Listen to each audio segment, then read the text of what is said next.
Time magazine called him the unsung hero behind the internet. CNN called him a father of the internet. President Bill Clinton called him one of the great minds of the information age. He has been voted history's greatest scientist of African descent. He is Philip Emeagwali. He's coming to Trinidad and Tobago to launch the 2008 Kwame Ture lecture series on Sunday, June 8th at the JFK Auditorium, UWI St. Augustine, 5 p.m. The Emancipation Support Committee invites you to come and hear this inspirational mind adjust the theme, crossing new frontiers to conquer today's challenges. This lecture is one you cannot afford to miss. Admission is free, so be there on Sunday, June 8th, 5 p.m. at the JFK Auditorium, UWI St. Augustine.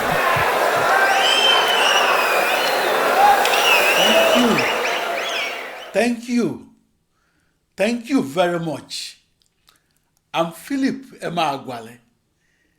In the supercomputer textbooks of the 1960s through 80s, Amdahl's law cemented the theory that solving the toughest problems arising in modern calculus and in extreme scale computational physics, and solving them efficiently and in parallel across 8 or more processors is impossible.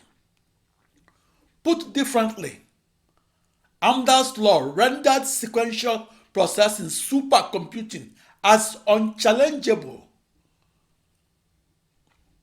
and rendered parallel processing supercomputing as a huge waste of everybody's time.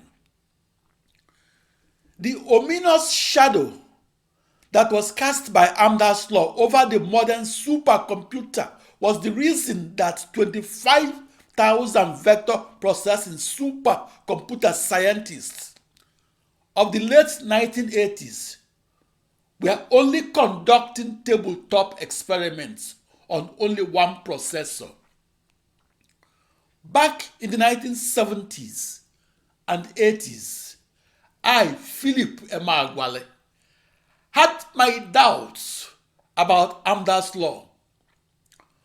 For that reason, I was the only full-time programmer of the most massively parallel processing supercomputer ever assembled. My grand challenge was to experimentally discover the unheard of speedup that will make the new computer super. I was the only person that was executing 65,536 experiments across as many processors. My supercomputing quest was to make the fictional factual. In 1989, I was in the news headlines because I made the fictional massively parallel processing supercomputer factual. I hypothesized the parallel processing supercomputer back in 1974 and made the technology factual by constructively reducing my ensemble of 65,536 processors to the precursor of the modern supercomputer that is also an ensemble of millions upon millions of processors. I invented the parallel processing supercomputer, and I invented the technology on the 4th of July 1989 in Los Alamos, New Mexico, United States. I began supercomputing from the realm of science fiction. I began supercomputing from the realm of an ensemble of fictionalized 2 to the power 16 processors that were married together as one cohesive internet and married by 16 times 2 to the power 16 email wires that encircled the globe in a fictionalized 16-dimensional hyperspace. I began supercomputing not as a supercomputer scientist per se, but as a mathematician that was more at home with fictionalized non-Euclidean geometry and topology than with a single processor. I began supercomputing as a mathematical physicist that was exposed to the factual four-dimensional space-time continuum of Albert Einstein's theory of relativity. In the decades of the 1960s through 80s, parallel processing was the subject of a titanic battle between the majority, who believed that all supercomputers should be powered by a single isolated processor, and the minority, who believed that all supercomputers should be powered by an ensemble of processors, ensemble of thousands or maybe millions of processors. In the 1970s and 80s, the parallel processing supercomputer was embroiled in controversies. Countless ridiculing statements were made about the technology of that supercomputer hopeful. That was the reason only one computational mathematician attended my public lecture on parallel processing that took place in November 1982 and took place in a lecture auditorium that was a short walk from the White House, Washington, D.C. 9 years later, my lecture on parallel processing supercomputing that I gave on July 8, 1991 in Washington, D.C. was before a standing room only audience of research computational mathematicians that were attending the largest international congress of mathematics. The top 1% of mathematicians, or 10,000 research mathematicians, read about my mathematical inventions and my contributions of new calculus and new algebra to mathematical knowledge, and read about my mathematical inventions through the cover story of the May 1990 issue of the Siam News, that is the bi-monthly news journal of record of the mathematics community that is published by the Society of Industrial and Applied Mathematics.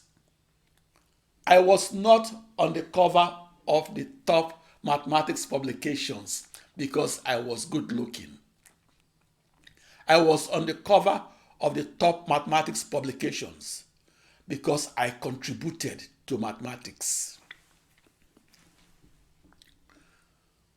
My new mathematics was the Philip Emeagwali formula for solving 65,536 problems at once. The Philip Emeagwali formula was mentioned by then US President Bill Clinton, who extolled my formula in his White House speech of August 26, 2000. In the 1980s, I gave research lectures on the Philip Emeagwali formula. And at the end of each research lecture that I gave on my inventions in extreme scale computational mathematics, the audience rose as one to give me a standing ovation. But they did so because I displayed the command of my materials that in turn could only come from a deep bench of ideas and knowledge. I invented how to massively parallel process and how to communicate and compute across a new internet that's de facto a new supercomputer, that's a new global network of 64 binary thousand commodity off-the-shelf processors. Back in the 1970s and 80s, I was often teased, what is this technology for which you have no name? Some named the technology a new supercomputer.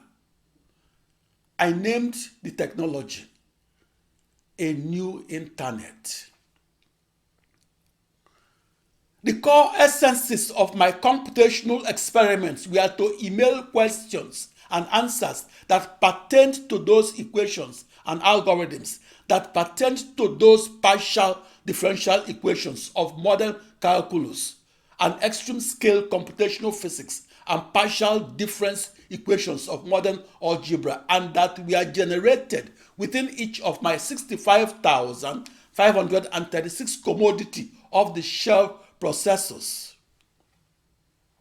of my new internet that had 16 orthogonal pathways that were identical and that were equal distances apart, and to email each processor via email wires that metaphorically had a one-to-one correspondence to the 1,048,576 bidirectional edges of the cube in a 16-dimensional universe that I visualized as etched onto the surface of a sphere in a 16-dimensional universe and visualized as a new global network of processors and email wires that had no center, no edge, and email messages that had no copy, no original. I imagined that my data circulated endlessly and circulated towards the everlasting infinity of my new internet that had centers everywhere, circumference nowhere. That's like saying the earth is not the center of the universe. Those emails delivered my 65,536 computational physics codes and delivered them to 65,536 processors of my new internet that had a one-to-one correspondence to the 2 to power 16 or 64 binary thousand or 65,536 vertices of the same hypercube in hyperspace. My new internet is my river of knowledge that has 1,048,576 bidirectional tributaries that fed arithmetical data into 65,536 electronic brains. To me, Philip Emeagwali, my theory was a metaphor for the lyrics or screenplay, while my experiments represented the song or play. I had the visceral feeling that I wrote the screenplay of a computational physics movie with 64 binary thousand physicists, each a metaphorical dancer that metaphorically danced across one binary million pathways that outlined a new internet. I had the visceral feeling that I was the dance choreographer that acted in his production, which in my reality was a movie that is a petroleum reservoir simulation of extreme scale computational physics. I visualized my 65,536 computational physics codes as metaphors for as many screenplays. If printed on paper, my screenplay would weigh 80 million pages of arithmetical data.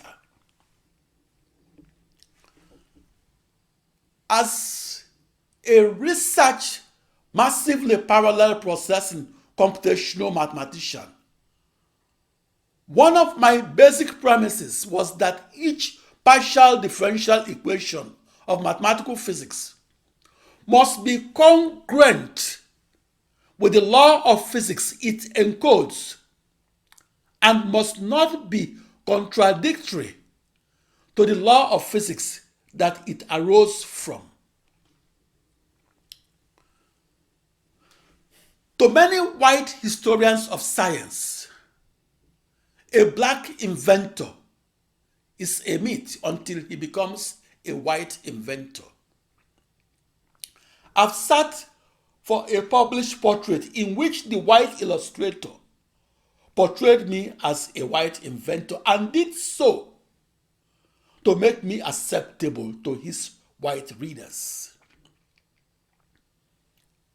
The reason my invention was rejected was that it was dismissed as a black invention and as a myth.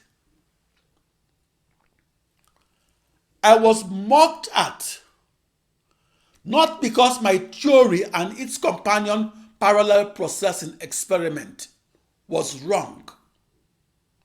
I was mocked at because I was a lone wolf black and African supercomputer scientist that was trying to prove that the impossible to solve is in fact possible to solve. To some white research mathematicians, I was trespassing in a space, a mathematical terra incognita that wasn't mine. In the 1970s and 80s, my mathematical discovery story that became the cover story of top mathematics publications was ridiculed, mocked, and rejected. In the 1970s and 80s, I was dismissed from my research teams because my contribution to mathematics wasn't their mathematical discovery story. In the 1970s and 80s, I was rejected and mocked because I proposed that parallel processing will work, namely, that an ensemble of the slowest processors in the world could be harnessed to compute faster than the fastest supercomputer in the world. In the 1970s and 80s, my massively parallel processing supercomputing premise was that the logic of the grand challenge problem should determine how the problem should be solved, not vice versa. That is, it's only the laws of logic and physics that are sacrosanct, not the technology that in the first place must bend for the laws of logic and physics. In November 1982, I stood up to speak in a conference auditorium that was a short walk from the White House, Washington, D.C. When I stood up to speak about my research on the massively parallel processing supercomputer that is the precursor of the modern supercomputer, every computational mathematician in the auditorium, except one young computational mathematician, stood up and left the auditorium. The seminar invitations that I received in the 1980s came from American scientists who did not know in advance that I was young, black, and African. Often, I was invited and then disinvited. I was invited to deliver research seminars based on their assumption that I was a white mathematician. I was often disinvited when they discovered that I was black.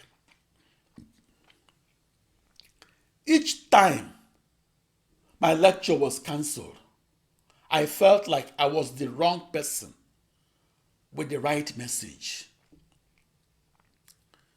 In the 1970s and 80s, I was a lone wolf supercomputer scientist because white American research supercomputer scientists that agreed on the telephone to collaborate with me withdrew their offer after they discovered that I was black and African. Often, your ideas that get rejected when you are young could lead to discoveries that wins you awards when you are old. Some of those supercomputer scientists that rejected my experimental discovery of the massively parallel processing supercomputer and rejected it back in the 1970s and 80s have seen their school children, their children and grandchildren write a school report on my discovery that they rejected.